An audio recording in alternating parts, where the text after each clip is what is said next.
Hey, it's Birdman. Today on the show, we're going to talk about the weather a little bit, and then Solterra Senior Living is here with Hospice Compassus, so check it out.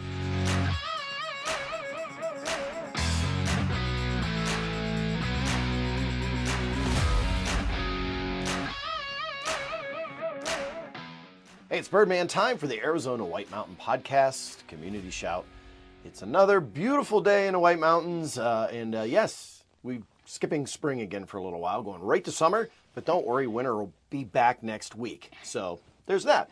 Hey, we're going to start off this morning with Solterra Senior Living. Hi. I've got Sue. Hi. And I've got Kerri with Compassus. Yes. Hospice Compassus. Is it Compassus Hospice or Hospice Compassus? Compassus Hospice. Yeah, we'll confuse it anyways, Yep, right? we sure will. So what do we got today? Well, this is a great topic, and I thought it'd be great to share about what hospice is. And Kerri, tell us what your title is.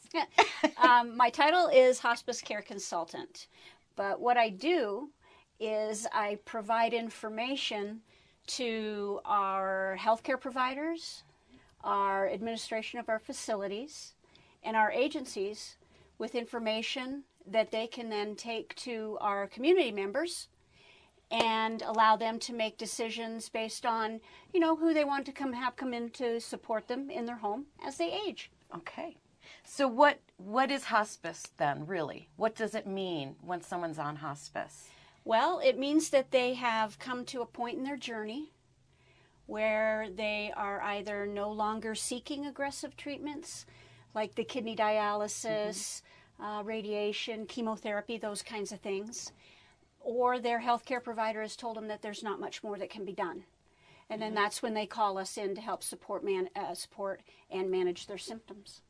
So you kind of help keep things as pain-free and comfortable as possible for the person. Right, and the symptoms can be pain, can be shortness of breath, can be anxiety. There's all kinds of different things that come along with whatever disease process they're facing. Are there different levels of hospice care? Yes, there's 4 actually. Okay. The first one and the most common is routine care. And that is, again, when the individual has come to that decision where they no longer want to seek aggressive treatments. And then we can come in with a team to their home, and that's wherever they call home. Could be their residence, could be a family member's home, could be assisted living facility like Solterra. Okay. And the team can start with the medical director. We can bring in their primary care physician to help with the care plan. And the on-site people are our nurse, our RN. We also have an aide that can come in and help them with their activities of daily living, their bathing, those kinds of things. And then we have social workers, volunteers, chaplains. Yeah, just to manage whatever's going on with them. And I've seen all of these people coming into Solterra to Right. support our residents. Right. So really, really appreciate hospice and what they do for our folks. So how does one pay for hospice? Well, hospice is 100% Medicare benefit. Wow. So anybody that's on Medicare will not ever come out of pocket for anything that we do. And some medications are actually included, right? Absolutely. The medications that are tied to whatever diagnosis they have. Okay. That's And amazing. the Medicare definition of who qualifies for hospice is that they have to been diagnosed with a life-limiting illness, that if it goes along the path that it's been going recently, then they will have passed within 6 months. Okay. But a lot of times what happens is, especially in a rural community, you get individuals that are living off the grid, that are aging, they're struggling with their medications. Maybe not eating well. Yeah, exactly. And so when they get the support in to help manage those, then they tend to perk up. They tend to rally a little bit.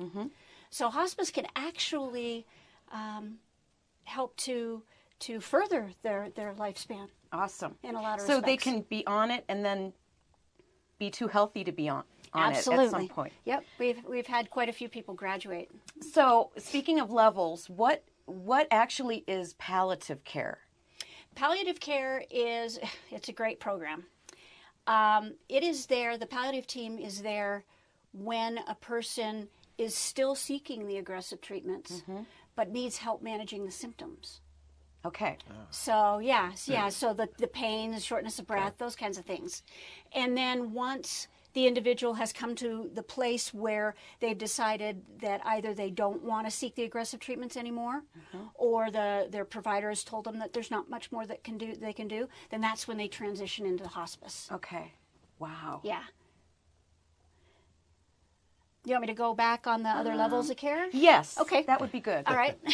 I forgot there's 4. I can't count that high today. So that was 2. That was routine. Routine and care. palliative. Well, yeah, but that's not a level of care. Oh. That's different. Okay. So the second one is respite care. And this is provided for the caregiver.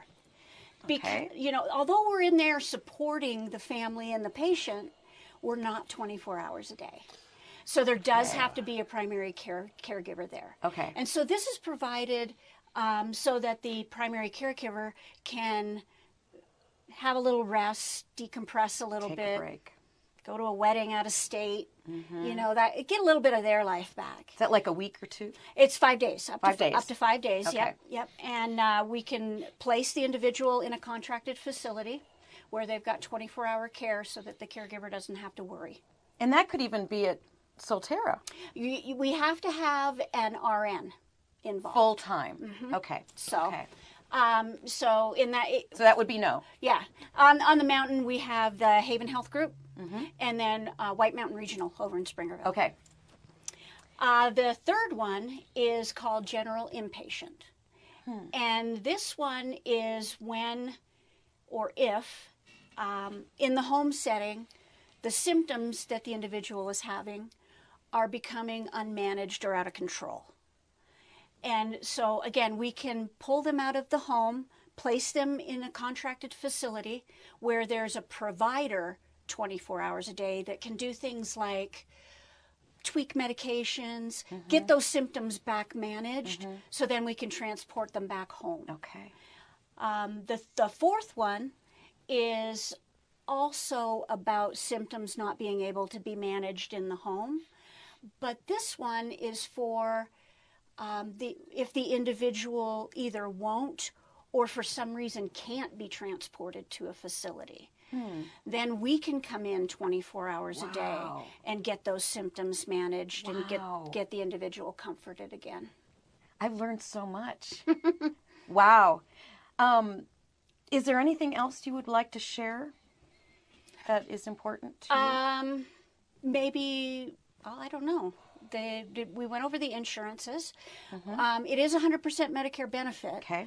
If you don't have Medicare, a lot of commercial insurances carry the hospice benefit, but you would have to get with your individual insurance to make sure of that. Okay. Because some of them don't. Okay. If you don't, one of the great things about being a national company is that we have the resources to be able to come in and take care of individuals that don't have insurance. Wow. Yeah. You guys are great. Awesome. Yeah, and I just want to mention, Hospice Compassus was always one that when we were able to do the hanger dance, we had a hanger to do it in, that would come out and do a pinning for the veterans. So, and they reached out specifically. It was that's something we even knew about. They reached out to us specifically to make sure that they or ask that they could be able to do that, and it was always our honor to allow them to do that. And it was phenomenal to see those men and women line up and be able to get a pin and recognized. So that's one of those things. It's very nice to see from you. Right, right, and in that respect, some of the volunteers that we have they're veterans that can go in and talk with other veterans that are on the service. So we have people that can, on the same playing field with the patients that can talk their talk. That's phenomenal. So Awesome. Thank you. Well, thank you, ladies. I appreciate your time today, Absolutely. And thank you for the information. Hey, that's going to be it for today's Community Shout here on the Arizona White Mountains podcast. Hey, make sure you're subscribing and following. Really appreciate that. And throw in some comments. Hey, there are other events that are going to be going on as well, so make sure you're staying tuned to the Mountain Talk, because they've got those ladies. They talk about everything that's happening real quick at the beginning of the week. We get the more details here, and getting ready for Chili Fest and a car show at the end of May. So I'm Birdman, and like I always say, if I don't see you around town, I'll catch you right here on the web. It's a wrap.